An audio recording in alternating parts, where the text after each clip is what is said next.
April 16th is National Advance Directive Day. When we think of advance directives, healthcare proxies, powers of attorney, living wills, do not resuscitate orders, we often think about elderly people. But the moment we turn 18, we need these documents. So I thought it would be a great idea to have my son Billy Duke here, who had his 18th birthday a little while ago, and he needs a healthcare proxy. Were you aware of that, Billy? I was aware of that, and I was ducking for cover because I knew you would make me come in here and do this, but I recognize it's important, and I'm excited. So the shoemaker with no shoes, you are among the many adult Americans who don't have a healthcare proxy. So contrary to popular belief, you don't need a lawyer to do a healthcare proxy. In all 50 states, it's a simple form. You can fill it out on my website and print it out, and it's totally effective. It just needs to be witnessed by two people who are not the people that you name within the document. So the healthcare proxy is really a clean, simple delegation of authority. Who do I want to make decisions for me in a hospital setting if for any reason I am unable to do so? In most states, we can only have one person at a time. So I would name my primary agent, and then I would name a backup agent. So to put you on the spot, Billy, who would you want as your primary agent? I'm gonna say you. So you're in an interesting position because your dad is a physician. So for that healthcare proxy, then would I want my dad? I would say you would probably want your dad. And, you know, the only room for error on a healthcare proxy is not putting the person's cell phone number. Oh, so interesting. You fill out the document and you have it witnessed by two people, and then take a photo of the document. This way you always have it on your phone and your agent has it on their phone.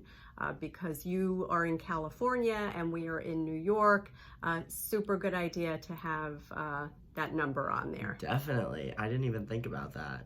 Yeah, so that is for healthcare. If you were elderly, which you're not, we would talk about, you know, all of the other healthcare advance directives. But you should also think about doing a power of attorney. Yeah. This would enable us to sign documents for you if you were traveling or if for any reason you were unable to do so. Us? So you just assume I'm gonna pick you? Well, you picked your dad for healthcare. Okay, I'll pick you for the power of attorney. Okay, good idea. But on the power of attorney, you can actually have more than one agent. So you could name me and your dad as joint agents and then initial the box that allows us to act separately. Would I have to worry about you guys like fighting? Does one person have veto power, or you guys have to? That's a very good point. So we would not appoint two people who don't really get along. I see. Yeah. Okay, so we're just gonna hope everything stays good between you two. Okay. So, healthcare proxy, power of attorney, the moment someone turns 18, we want to create these documents. But beyond healthcare advance directives and financial power of attorney, I want to tack back for one more second. We look at the recently concluded Britney Spears conservatorship. Now, she said at several points during the pendency of the conservatorship that she didn't argue with her need for it, at least early on, but she did have a big objection to who the court appointed, which was her father. Why did the court appoint her father? Because she did not have advance directives in place. Wow. Right? So she was in her mid-20s when this all happened, and she definitely should have had these documents in place. And in fact, that was the first question that the court asked. are there advance directives in Wow. place? That's so interesting. A lot of misery can be avoided. Yeah. And imagine, you joked about me and your dad not getting along, but imagine a situation where your parents are separated or divorced.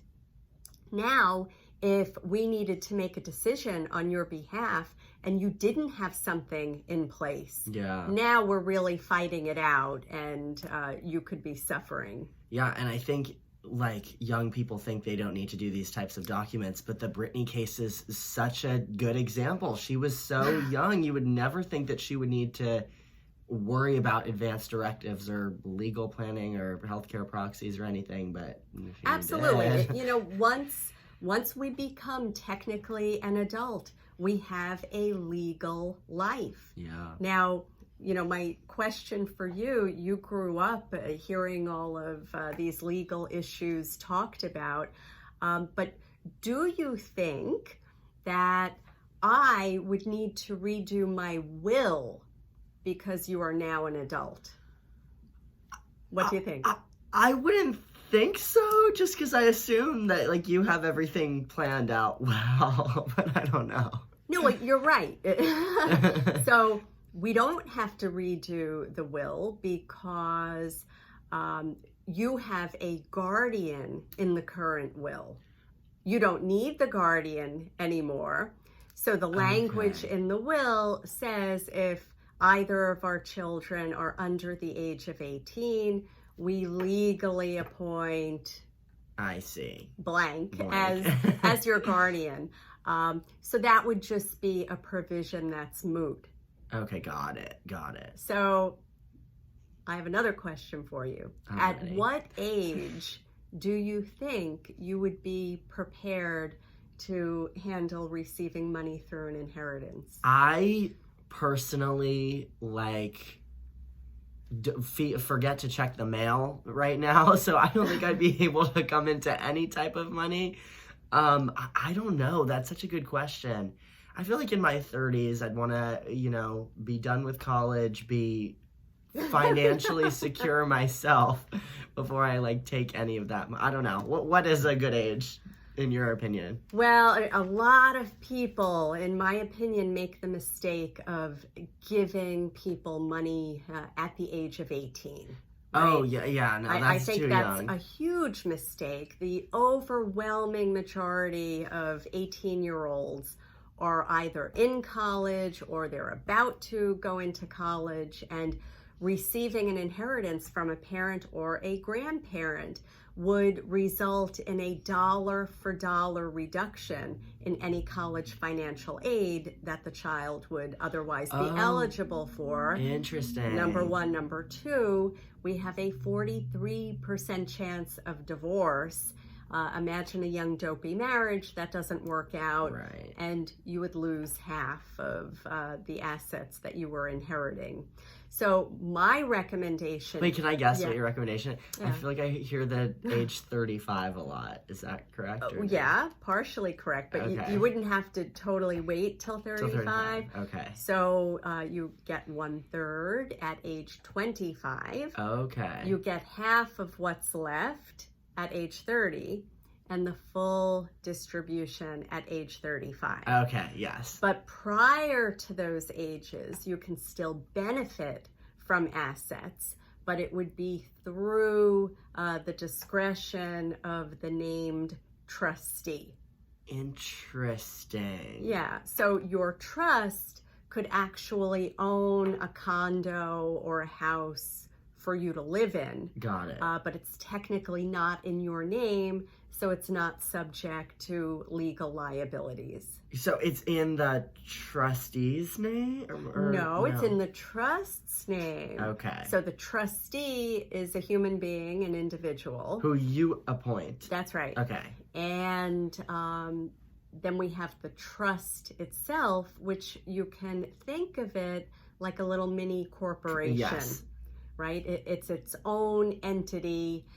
It can do its own tax return. It is the owner of the asset. I see. And you are the ultimate beneficiary. But I really like that 3-stage distribution, because if we make, a dumb investment Right. decision, we get 2 more bites at the apple. Yeah, that's a really good idea. Yeah, and we're living in a very litigious society. We can't turn on TV without ads about suing other people. Yeah. So I think, the more safeguards we can build onto everything, the better. Yeah.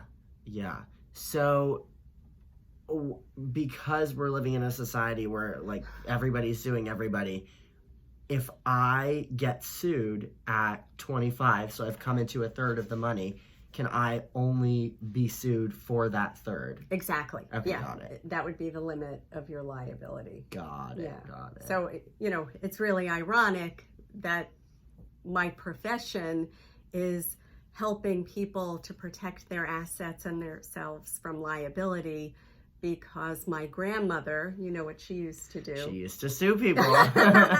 Yes, she was famous within the family for getting really drunk at family weddings. Oh, God. And I don't know if you ever heard of the entertainer Charo. No.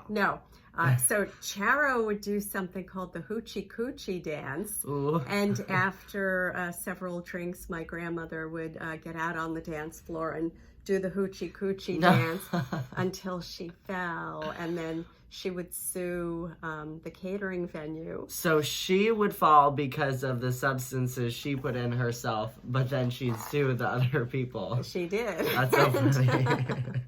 And I think I feel a little bit guilty because that lawsuit money paid for my braces. So I make my... So it's a win-win. I make my living helping other people to avoid a similar fate. Well, that's how you're giving back.